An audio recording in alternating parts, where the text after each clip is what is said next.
Oh, Jesus.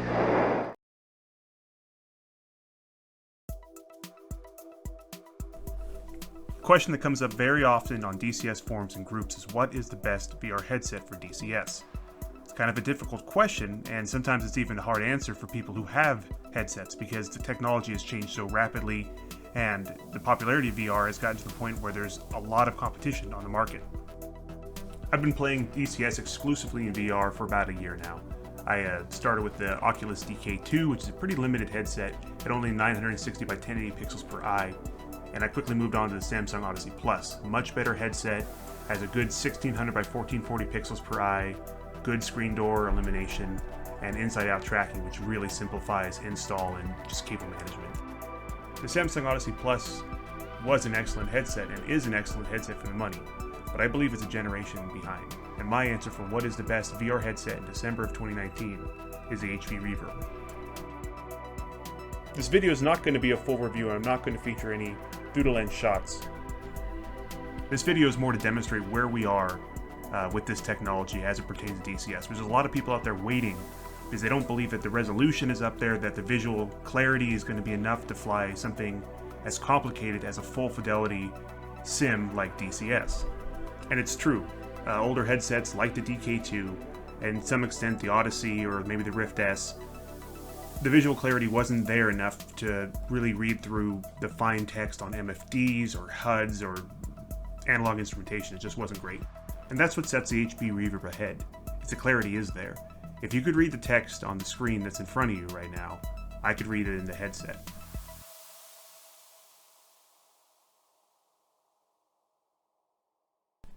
If you aren't familiar, this is how your Windows Mixed Reality Preview looks when you are using your headset.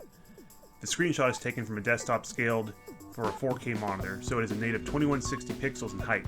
This means that the Reverb's native vertical resolution of 2160 is not downscaled or upscaled. From there, to capture screen, I use OBS to crop the image so it fits a 16 by 9 frame.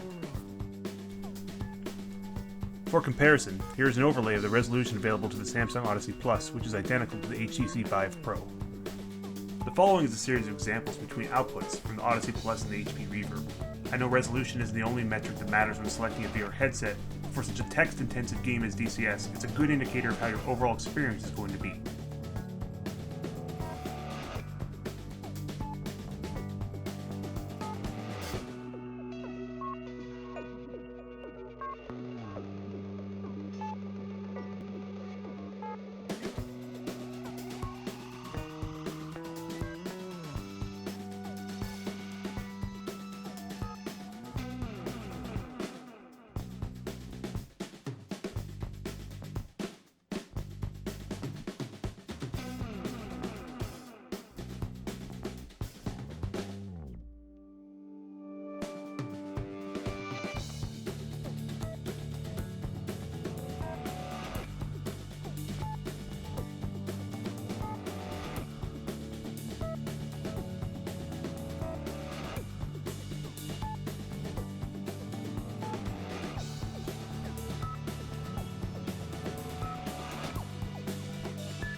In the Samsung's defense, if I had never looked through an HP Reverb, I would have never known what I was missing.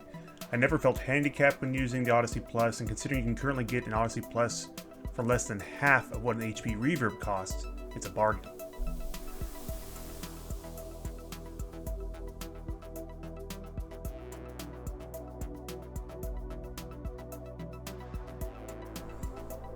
The caveat, as you might imagine, to the HP Reverb is that the price of admission is not just the retail price of the headset.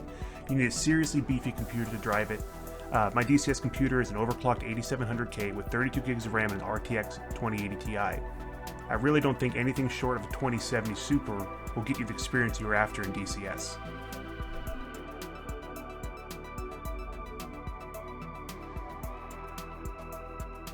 I know there are a lot of DCS fans who are interested in getting into virtual reality but have been waiting for the technology to mature, and I really only have one thing to say to those folks, and that's, I really think we're there. Hope some of you have found this useful, and thanks for watching.